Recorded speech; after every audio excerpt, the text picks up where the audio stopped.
पंजाबच्या फिरोजपूरमधून एक धक्कादायक प्रकरण समोर आलं आहे, जिथे एक वडिलांनी आपल्या मुलीचे दोन्ही हात बांधून रात्रीच्या अंधारात पुलावरून नदीत फेकून दिले.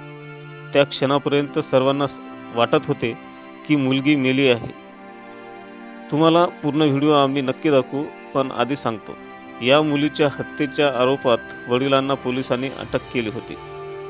पण 68 दिवसांनी म्हणजेच 2 महिन्यांनी ही मुलगी परत जिवंत समोर येते आणि सांगते की या प्रकरणात तिचे वडील निर्दोष आहेत.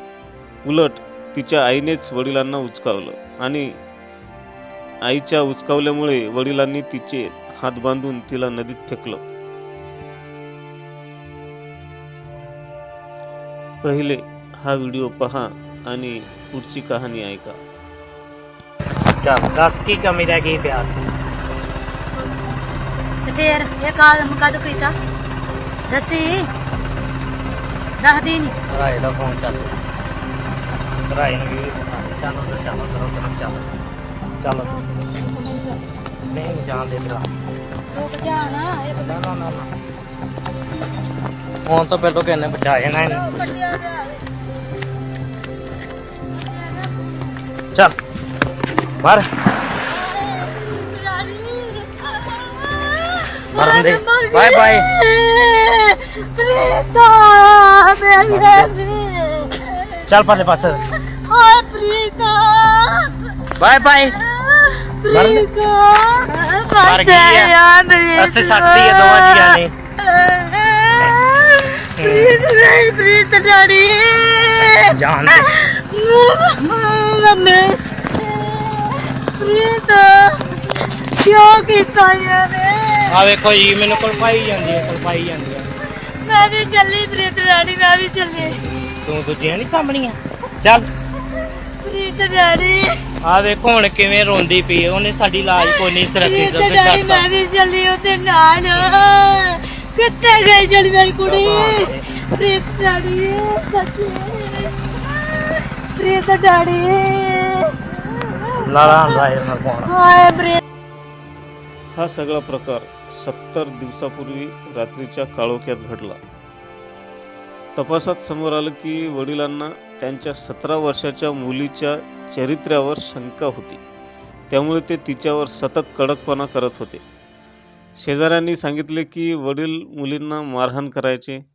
तो रात्री दारू पिऊन येऊन घरी येऊन भांडायचा, मारायचा. घरचा एकमेव कमवणारा तोच होता. पण घटना घडल्यानंतर 68 दिवसांनी मुलगी जिवंत परत आली. जेव्हा तिला विचारलं, तू वाचली कशी? मुलगी म्हणाली, वडिलांनी फेकलं तेव्हा मी पाण्यात बुडाली. जीव वाचवण्यासाठी हातपाय हलवले, वर आली, पुन्हा खाली गेली. धडपडीत एक हात चुनरीतून सुटला. त्या एक हाताने तिने स्वतःला सांभाळले.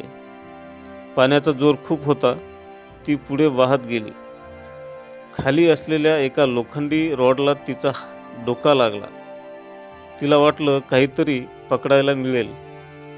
उरलेल्या एका हाताने तिने ती रॉड पकडली आणि तिने जीव वाचवला. हळूहळू वाहत किनाऱ्याला पोहोचली. अर्धा तास किनाऱ्यालगत चालत राहिली. सकाळी एक स्कूटीवरून जाणारी महिला तिला दिसली.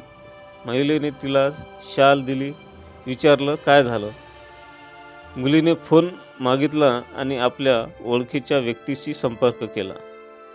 त्यानंतर ही मुलगी जवळपास 68 दिवस एका नातेवाईकाकडे लपून राहिली. मुलगी म्हणते, दुसऱ्या दिवशी तिने व्हिडिओ पाहिला आणि समजलं की तिची आईच वडिलांना उचकावत होती. माझे वडील नशेत होते, पण आईनेच त्यांना प्रोत्साहन दिलं. वडील जाणीवपूर्वक काही करत नव्हते. मी कोर्टात जाईन आणि वडिलांना वाचवण्यासाठी ग्वाही देईन. पोलिसांनी ज्यावेळेस मुलीला विचारलं की तू 70 दिवस कोठे होतेस? मुलगी म्हणाली, मी कोठे होते हे मी सांगू इच्छित नाही, पण मी घरच्याच एका नातेवाईकाकडे होते. वडील तुरुंगात आहेत. घरात 3 बहीण आहेत. आई त्यांची नीट काळजी घेऊ शकत नाही, म्हणून त्यामुळे मला बाहेर यावं लागलं. माझ्या वडिलांसाठी ग्वाही द्यावी लागणार आहे. आता फिरोजपूर पोलीस हे प्रकरण कायदेशीररित्या तपासत आहे. व्हिडिओ आवडला असेल तर चॅनलला लाईक, शेअर आणि सबस्क्राईब करा. धन्यवाद.